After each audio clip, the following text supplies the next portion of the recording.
जज साहब, यही है वो जिसने मेरे करोड़ों रुपए चुरा लिए। लड़के, सच सच बताओ, क्या तुमने सच में करोड़ों रुपए चोरी किए हैं? जज साहब, सच ये है कि पैसे मैंने नहीं चुराए, इन्हीं के घर से मुझे मिले थे। 17 साल का दिशांत और उसके अपाहिज पिता की दुनिया कबाड़ के ढेर पर टिकी थी। दिन रात सड़क पर कचरा बीनकर बस 2 वक्त की रोटी का जुगाड़ होता था। पर एक सुबह शहर के सबसे अमीर बंगले से करोड़ों की चोरी हो गई और सारा इल्जाम उस गरीब कबाड़ वाले लड़के पर आ गिरा। क्या एक कचरा बीनने वाला लड़का बिना किसी वकील के अपनी बेगुनाही साबित कर पाएगा, या अमीरों की इस दुनिया में गरीब की आवाज हमेशा के लिए दबा दी जाएगी? यह कहानी आपके रोंगटे खड़े कर देगी।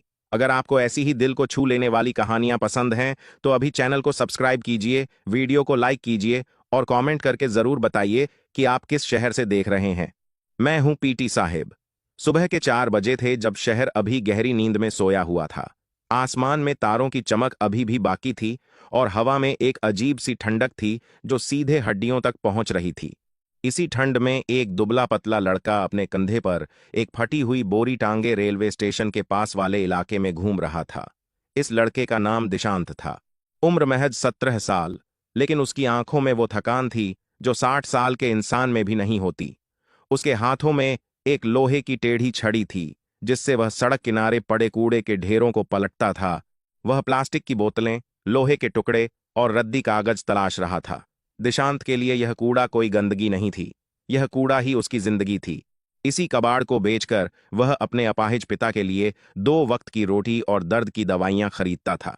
उसके पिता कभी रिक्शा चलाते थे, लेकिन 3 साल पहले एक हादसे ने उनके पैरों की ताकत छीन ली।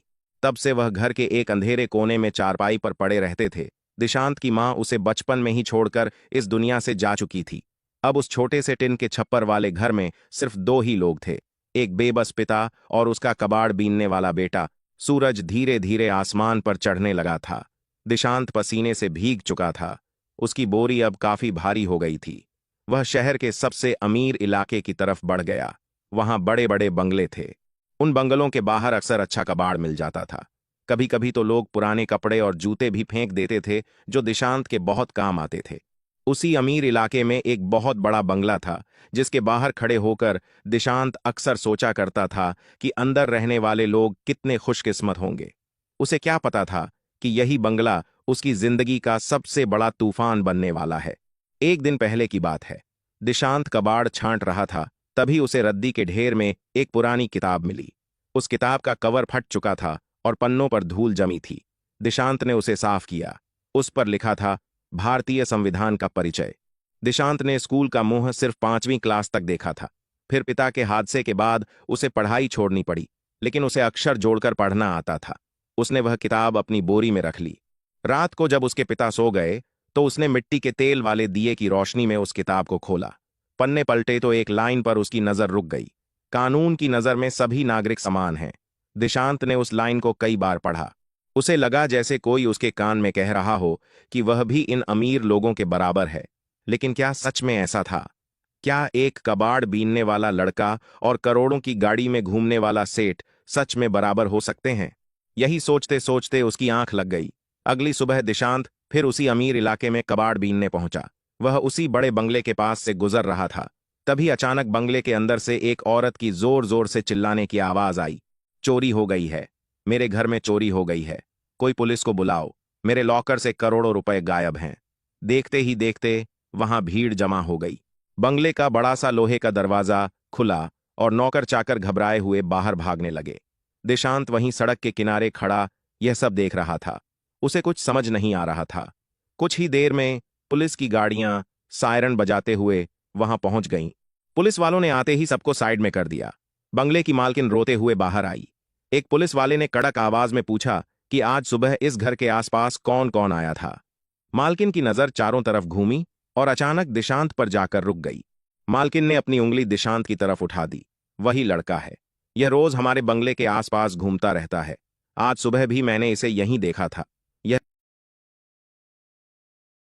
इसी ने मेरे पैसे चुराए हैं। पुलिस वाले मालकिन की बात सुनते ही दिशांत की तरफ झपटे। दिशांत घबरा गया। उसके हाथ से लोहे की छड़ी छूटकर जमीन पर गिर गई। उसने कांपती हुई आवाज में कहा, कि साहब, मैंने कोई चोरी नहीं की है, मैं तो बस कूड़ा बीन रहा था, मैं तो बंगले के अंदर भी नहीं गया। लेकिन पुलिस वालों ने उसकी एक नहीं सुनी। एक हवलदार ने दिशांत का कॉलर पकड़ा और उसे घसीटते हुए पुलिस की गाड़ी की तरफ ले जाने लगा। दिशांत रोने लगा। वह चिल्ला रहा था कि मैं गरीब हूं, लेकिन चोर नहीं हूं। तभी दिशांत का दोस्त नसीम, जो पास ही कूड़ा बीन रहा था, भागता हुआ आया। नसीम ने पुलिस वालों से कहा कि साहब, इसे छोड़ दीजिए, यह बहुत अच्छा लड़का है, हम लोग तो सिर्फ अपना काम कर रहे थे। लेकिन पुलिस वाले ने नसीम को धक्का देकर दूर गिरा दिया। उसने कहा कि ज्यादा बोलेगा तो तुझे भी अंदर डाल दूंगा। दिशांत को पुलिस की गाड़ी में डाल दिया गया। गाड़ी थाने की तरफ चल पड़ी। थाने का माहौल बहुत डरावना था। चारों तरफ लोहे की सलाखें थीं। दिशांत को एक अंधेरे कमरे में ले जाया गया। वहां कोई नहीं था सिवाय 2 पुलिस वालों के। उन्होंने दिशांत से पूछा कि बता, पैसे कहाँ छुपाए हैं।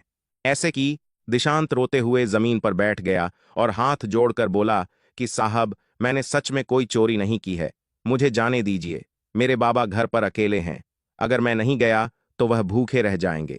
लेकिन पुलिस वालों को उसकी बातों पर कोई रहम नहीं आया। उन्होंने कहा कि तुम जैसे लड़के ऐसे ही होते हो, मौका मिलते ही हाथ साफ कर देते हो, अगर सीधा सीधा नहीं बताएगा तो हमारी लाठियां सब उगलवा लेंगी। रात गहराती जा रही थी। दिशांत को लॉकअप में बंद कर दिया गया। वह लोहे की सलाखों को पकड़कर सुबक सुबक कर रो रहा था। उसे अपने पिता की याद आ रही थी। वह सोच रहा था कि बाबा ने दवा खाई होगी या नहीं, उन्हें पानी किसने दिया होगा, पता चला होगा कि उनका बेटा पुलिस थाने में है। यह सोचकर उसका दिल फटा जा रहा था। तभी उसे उस किताब की याद आई। दिशांत ने अपने आंसू पोंछे। उसने खुद से कहा कि अगर मैं सच बोल रहा हूं तो मुझे डरने की जरूरत नहीं है।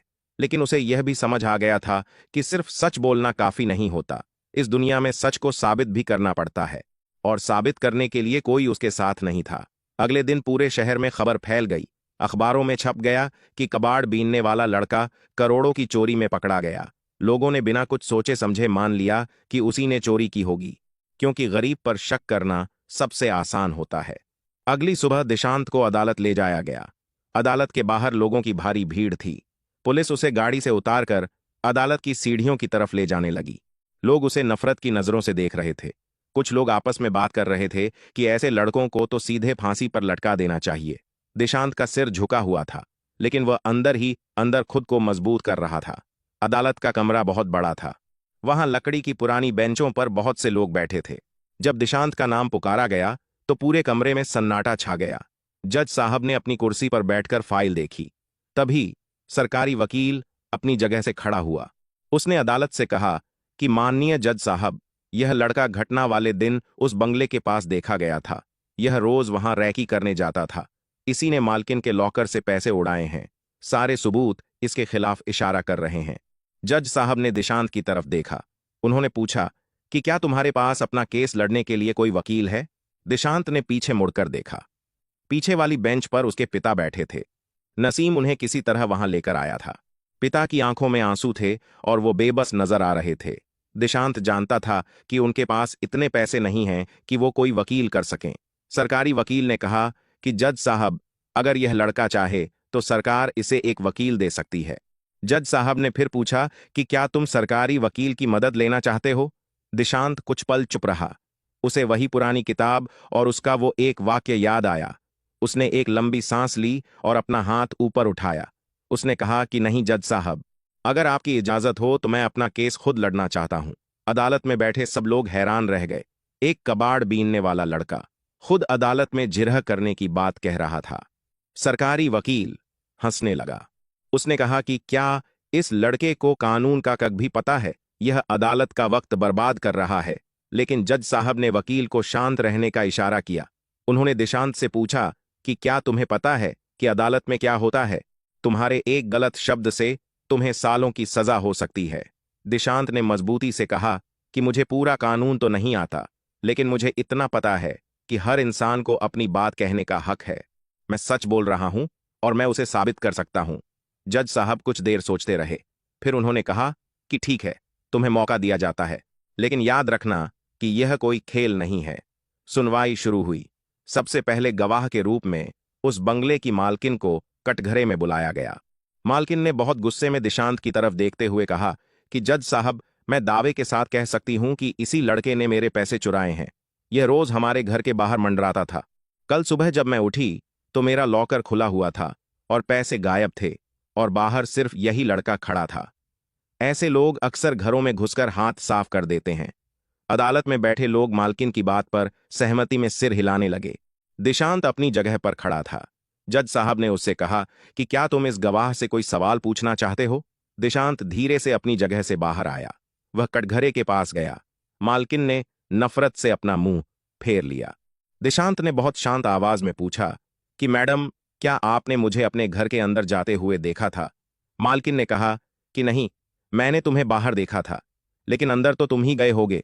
दिशांत ने फिर पूछा कि अगर मैंने करोड़ों रुपए चुराए होते तो क्या मैं चोरी करने के बाद भागने के बजाय आपके घर के बाहर कूड़े के ढेर में कबाड़ छांटता रहता? क्या कोई भी चोर इतना बड़ा काम करके वहीं खड़ा रहेगा? मालकिन के पास इसका कोई जवाब नहीं था। उसने झुंझलाते हुए कहा कि तुम बहुत चालाक हो। पुलिस को बेवकूफ बनाने के लिए तुम वहीं रुके रहे। दिशांत ने जज साहब की तरफ देखा। उसने कहा कि जज साहब, मैं रोज वहां इसलिए जाता हूं क्योंकि वहां अच्छा कूड़ा मिलता है। उस दिन सुबह जब मैं वहां था तो मैंने सड़क के किनारे एक दूध वाले से बात की थी। मैंने पास की दुकान से पानी की बोतल मांगी थी और मैंने कूड़े के ढेर से एक टूटा हुआ मोबाइल निकाला था। मैं पूरा समय आपके घर के बाहर ही था। मैं कभी अंदर गया ही नहीं। क्या आपके इतने बड़े बंगले के बाहर कैमरे लगे हैं? मालकिन ने कहा कि हाँ, कैमरे लगे हैं। के दौरान दिशांत ने तुरंत कहा कि तो फिर उन कैमरों की फुटेज अदालत में क्यों नहीं दिखाई गई? अगर मैं अंदर गया हूं तो कैमरे में जरूर दिखाऊंगा। जज साहब ने सरकारी वकील से पूछा कि क्या पुलिस ने सीसीटीवी फुटेज चेक की है? सरकारी वकील हड़बड़ा गया। उसने कहा कि जज साहब, पुलिस अभी मामले की जांच कर रही है। फुटेज अभी अदालत में पेश नहीं की गई है। जज साहब ने सख्त लहजे में कहा कि एक बेकसूर को सिर्फ शक के आधार पर जेल में नहीं रखा जा सकता। अगली तारीख पर पुलिस वो सीसीटीवी फुटेज अदालत में पेश करे। अदालत की कार्यवाही उसी दिन के लिए रोक दी गई। दिशांत को जब वापस लॉकअप ले जाया जा रहा था तो उसने अदालत के बाहर अपने पिता को देखा। पिता रो रहे थे। उन्होंने दिशांत के सिर पर हाथ रखा और कहा कि बेटा, यह लड़ाई बहुत बड़ी है। हम गरीब लोग इनसे कैसे जीतेंगे? दिशांत ने अपने पिता के आंसू पोंछे। उसने कहा कि बाबा, मैंने उस किताब में पढ़ा है कि सच सबके लिए एक होता है। अगर वो लोग अमीर हैं तो क्या हुआ? मैं उन्हें गलत साबित करके रहूंगा। आप बस अपनी दवा समय पर लेते रहना। दिशांत को पुलिस वैन में बैठा दिया गया। रास्ते में वह सोच रहा था कि अगले दिन क्या होगा। उसने थाने में पुलिस वालों की बातें सुनी थीं। उसे याद था कि उस बंगले में बहुत से लोग काम करते हैं, कोई माली, कोई ड्राइवर, कोई सफाई वाला। लेकिन शक सिर्फ उसी पर क्यों किया गया? क्योंकि वह सबसे कमजोर था, क्योंकि उसके पास आवाज नहीं थी। लेकिन अब उसने अपनी आवाज ढूंढ ली थी। लॉकअप में बैठकर उसने पूरी रात उस सीसीटीवी फुटेज के बारे में सोचा। वह जानता था कि वह कभी गेट के अंदर नहीं गया। तो फिर अंदर कौन गया? किसने वो पैसे निकाले? मालकिन खुद झूठ बोल रही थी या असली चोर घर का ही कोई सदस्य था? कुछ दिन बाद अगली सुनवाई का दिन आ गया। इस बार अदालत में पहले से ज्यादा भीड़ थी। शहर के अखबारों ने इस खबर को बढ़ा चढ़ाकर छापा था। देख, एक गरीब लड़का अपने हक के लिए लड़ रहा था। लोग तमाशा देखने आए थे। कुछ लोग यह देखना चाहते थे कि क्या सच में एक कबाड़ वाला लड़का कानून को चुनौती दे सकता है। जज साहब के आते ही सन्नाटा छा गया। सरकारी वकील ने एक पेन ड्राइव अदालत में पेश की। उसने कहा कि जज साहब, यह उस दिन की सीसीटीवी फुटेज है। इसे स्क्रीन पर चलाया जाए। अदालत में एक बड़ी स्क्रीन लगाई गई। वीडियो शुरू हुआ। वीडियो में सुबह का समय था। सड़क खाली थी। कुछ देर बाद एक लड़का फटी हुई बोरी लिए स्क्रीन पर नजर आया। वह दिशांत था। वह बंगले के गेट से काफी दूर सड़क के किनारे कूड़े के ढेर को पलट रहा था। वीडियो आगे बढ़ता गया। दिशांत कभी इधर जाता, कभी उधर जाता। एक बार वह एक दूध वाले से कुछ बात करता हुआ भी दिखा, लेकिन पूरे वीडियो में वह एक बार भी बंगले के गेट के पास नहीं गया। सरकारी वकील ने वीडियो को रोक दिया। उसने कहा कि जज साहब, देखिए, यह लड़का घटना की जगह के कितने करीब है। यह वही समय है जब चोरी हुई थी। इसका वहां होना ही सबसे बड़ा सबूत है। दिशांत अपनी जगह से खड़ा हुआ। उसकी आवाज में कोई डर नहीं था। उसने कहा कि जज साहब, यह वीडियो तो यह साबित कर रहा है कि मैं बाहर था। क्या इस वीडियो में मैं कहीं भी गेट के अंदर जाता हुआ दिख रहा हूं? अदालत में सन्नाटा छा गया। जज साहब ने सरकारी वकील की तरफ देखा। वकील के पास कोई जवाब नहीं था। दिशांत ने फिर कहा कि जज साहब, इस वीडियो को आगे बढ़ाइए। मुझे देखना है कि घर के अंदर कौन गया। वीडियो को फिर से चलाया गया। स्क्रीन पर समय आगे बढ़ने लगा। करीब 15 मिनट बाद एक आदमी दिखा। उसने सफेद शर्ट और सिर पर टोपी पहनी हुई थी। वह आदमी तेजी से बंगले के गेट के पास आया। उसने इधर उधर देखा और गेट खोलकर अंदर चला गया। करीब 20 मिनट बाद वह आदमी उसी तेजी से बाहर निकला और दूर चला गया। दिशांत ने स्क्रीन की तरफ उंगली उठाई और उसने मालकिन से पूछा कि यह आदमी कौन है। मालकिन घबरा गई। उसने कहा कि यह तो रमेश है, हमारा माली है, वो तो रोज आता है, उसका इस चोरी से कोई लेना देना नहीं है। दिशांत ने तुरंत सवाल दागा, जज साहब, जब मैं बाहर खड़ा था तो मुझ पर शक किया गया, मुझे लॉकअप में डाल दिया गया, मुझे पीटा गया, लेकिन यह आदमी जो घर के अंदर गया था और 20 मिनट तक अंदर रहा, उससे पुलिस ने कोई पूछताछ क्यों नहीं की? क्या रमेश को गिरफ्तार किया गया? क्या उसके घर की तलाशी ली गई? जज साहब ने सरकारी वकील से पूछा कि क्या रमेश से पूछताछ हुई थी। वकील ने सिर झुकाकर कहा कि पुलिस ने उससे मामूली पूछताछ की थी, लेकिन उसे छोड़ दिया गया क्योंकि वह पुराना नौकर है। दिशांत की आंखों में आग थी। उसने कहा कि क्या कानून इस बात से तय होता है कि कौन पुराना नौकर है और कौन सड़क पर कूड़ा बीनता है? अगर मेरे गरीब होने से मुझ पर शक हो सकता है, तो इस रमेश पर शक क्यों नहीं हुआ? क्या सिर्फ इसलिए क्योंकि इसके पास पहनने को सफेद शर्ट है और मेरे पास फटे हुए कपड़े हैं? जज साहब भी दिशांत की बातों से हैरान थे। उसकी बातों में वजन था। वह सवाल सीधे सिस्टम पर उठा रहा था। दिशांत ने वीडियो को वापस पीछे करने को कहा। उसने ध्यान से स्क्रीन को देखा। उसने कहा कि जज साहब, जब यह रमेश घर के अंदर गया, उसी समय ध्यान से देखिए, बंगले के पोर्च की बत्ती कुछ सेकंड के लिए बंद होती है और फिर से जल जाती है। क्या ऐसा सच में हुआ था? जज साहब ने मालकिन से पूछा कि क्या उस समय बिजली गई थी।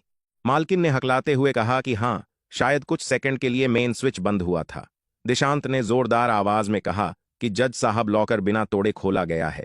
इसका मतलब किसी को पासवर्ड पता था या किसी ने बिजली काटकर सुरक्षा सिस्टम को बंद किया होगा, और यह सब उसी समय हुआ जब रमेश अंदर था।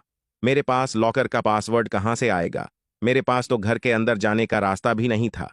अदालत में बैठे लोग अब दिशांत की तरफ सम्मान की नजरों से देख रहे थे। जो लड़का कुछ दिन पहले उन्हें चोर लग रहा था, आज वह एक होशियार वकील की तरह बात कर रहा था। जज साहब ने तुरंत आदेश दिया कि रमेश नाम के इस माली को अदालत में हाजिर किया जाए और पुलिस उसके घर की पूरी तलाशी ले। आज की कार्यवाही यहीं रोकी जाती है। दिशांत को जब अदालत से बाहर लाया गया तो लोगों की नजरें बदल चुकी थीं। जिस दूध वाले से उसने बात की थी वह भी भीड़ में खड़ा था। उसने दिशांत को देखकर सिर हिलाया, मानो वह उसकी हिम्मत की दाद दे रहा हो। दिशांत के पिता ने उसे गले से लगा लिया। उन्होंने कहा कि तूने तो बड़े बड़ों की बोलती बंद कर दी। दिशांत ने मुस्कुराकर कहा कि बाबा, जब सच साथ होता है तो अल्फाज अपने आप मिल जाते हैं। लेकिन उसे पता था कि लड़ाई अभी खत्म नहीं हुई है। असली चोर को पकड़ना अभी बाकी था। अगले 2 दिन दिशांत जेल में रहा, लेकिन इस बार उसे डर नहीं लग रहा था।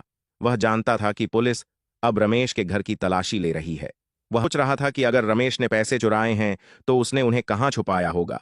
वह जानता था कि एक गरीब आदमी इतने सारे पैसे अपने घर में नहीं रख सकता। वह जरूर उन्हें कहीं और छुपाएगा। अंतिम सुनवाई का दिन आ गया। अदालत खचाखच भरी हुई थी। मीडिया वाले भी वहां मौजूद थे। हर कोई जानना चाहता था कि इस केस का क्या फैसला होगा। कटघरे में रमेश खड़ा था। उसके चेहरे पर हवाइयां उड़ रही थीं। सरकारी वकील ने एक रिपोर्ट जज साहब को सौंपी।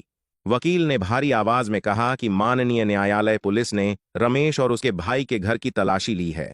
रमेश के भाई के घर से चोरी किए गए पैसों का बहुत बड़ा हिस्सा बरामद हो गया है। रमेश ने अपना गुनाह कबूल कर लिया है। उसने बताया है कि उसे लॉकर का पासवर्ड पता चल गया था। उसने जानबूझकर सुबह का समय चुना क्योंकि उस समय मालकिन सो रही होती है। उसने बिजली बंद करके अलार्म को भी नाकाम कर दिया था। रमेश ने यह सब पैसे के लालच में किया था। अदालत में शोर मच गया। मालकिन का चेहरा शर्म से लाल हो चुका था। उसने कभी सपने में भी नहीं सोचा था कि उसका सबसे भरोसेमंद नौकर ही उसे धोखा देगा, और जिस गरीब लड़के पर उसने बिना सोचे समझे इल्जाम लगा दिया वह पूरी तरह से बेगुनाह निकलेगा। जज साहब ने हथौड़ा मारकर सबको शांत किया। उन्होंने अपना फैसला पढ़ना शुरू किया। जज साहब ने कहा कि यह अदालत सबूतों और तथ्यों के आधार पर इस नतीजे पर पहुंची है कि दिशांत पूरी तरह से निर्दोष है। उसे झूठे आरोपों में फंसाया गया था। असली मुजरिम रमेश है, जिसे पुलिस हिरासत में लिया जाता है। अदालत दिशांत को बाइज्जत बरी करती है। इसके साथ ही यह अदालत पुलिस और जांच एजेंसियों पर भी सख्त टिप्पणी करती है। किसी भी इंसान को सिर्फ उसकी गरीबी या उसके काम के आधार पर अपराधी नहीं माना जा सकता। कानून के सामने सब बराबर हैं, और यह सिर्फ एक किताब की लाइन नहीं है, बल्कि हमारे समाज का सच होना चाहिए। अदालत यह आदेश देती है कि दिशांत को जो मानसिक और शारीरिक परेशानी हुई है, उसके लिए उसे उचित मुआवजा दिया जाए। जैसे ही जज साहब ने अपना फैसला सुनाया, पूरी अदालत तालियों की गड़गड़ाहट से गूंज उठी।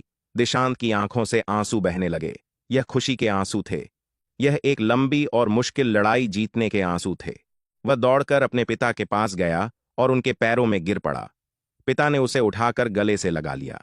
दोनों बाप बेटे बहुत देर तक रोते रहे। जब दिशांत अदालत से बाहर निकला तो वह एक आजाद इंसान था। जिन लोगों ने उसे चोर कहा था, आज वही लोग उसे सलाम कर रहे थे। मीडिया वाले उसके पास माइक लेकर खड़े थे। एक पत्रकार ने उससे पूछा कि तुमने इतना बड़ा केस कैसे जीत लिया। दिशांत ने एक गहरी सांस ली, आराम सांस की तरफ देखा और कहा कि जब आपके पास खोने के लिए कुछ नहीं होता तो आपको सिर्फ सच का सहारा लेना पड़ता है। मुझे एक फटी हुई किताब ने बताया था कि मेरा भी कोई हक है। मैंने बस अपना हक मांगा। कुछ दिनों बाद उसी शहर के एक बहुत बड़े वकील ने दिशांत को अपने ऑफिस बुलाया। वकील ने दिशांत से कहा कि मैंने तुम्हारा केस देखा। तुम्हारे अंदर एक गजब की समझ है। अगर तुम चाहो तो मैं तुम्हारी आगे की पढ़ाई का सारा खर्च उठाऊंगा। तुम कानून की पढ़ाई करो और एक असली वकील बनो। हमारे देश को तुम जैसे वकीलों की बहुत जरूरत है जो सच के लिए लड़ना जानते हो। दिशांत ने हामी भर दी। उस रात जब दिशांत घर लौटा तो उसने फिर से वही फटी हुई किताब निकाली। उसने उस किताब को चूमा। अब वह कबाड़ बीनने वाला दिशांत नहीं था। वह एक ऐसा दिशांत था जिसने अपने हक के लिए लड़ना सीख लिया था। उसने समझ लिया था कि गरीबी कोई अभिशाप नहीं है। अगर आपके अंदर अपने लिए खड़े होने की हिम्मत हो, आवाज तब तक छोटी रहती है जब तक उसे इस्तेमाल ना किया जाए। एक बार जब आप सच के लिए बोलना शुरू करते हैं तो बड़े बड़े बंगलों की दीवारें भी हिल जाती हैं। दोस्तों, यह कहानी सिर्फ दिशांत की नहीं है। यह कहानी हमारे समाज की उस सोच की है जहां अक्सर हम कपड़ों और हैसियत से इंसान की पहचान करते हैं। क्या आपके आसपास भी ऐसा होता है? कोई कहीं उसमें क्या आपने कभी किसी गरीब को सिर्फ इसलिए शक की नजर से देखा है क्योंकि वह गरीब है? अगर हां, तो इस कहानी को याद जरूर रखना। अगर आपको यह कहानी दिल को छू लेने वाली लगी हो और दिशांत की हिम्मत ने आपको भी हौसला दिया हो, तो इस वीडियो को ज्यादा से ज्यादा लोगों तक शेयर करें। अपने विचार कमेंट में लिखकर बताएं कि क्या दिशांत ने सही किया। और हां, चैनल को सब्सक्राइब करना ना भूलें ताकि मैं आपके लिए ऐसी ही और सच्ची और प्रेरणादायक कहानियां लेकर आता रहूं। मैं हूं पीटी साहिब और आप देख रहे थे आज की यह खास कहानी। अपना और अपनों का बहुत बहुत ख्याल रखें। अगली कहानी में फिर मिलेंगे। तब तक के लिए धन्यवाद।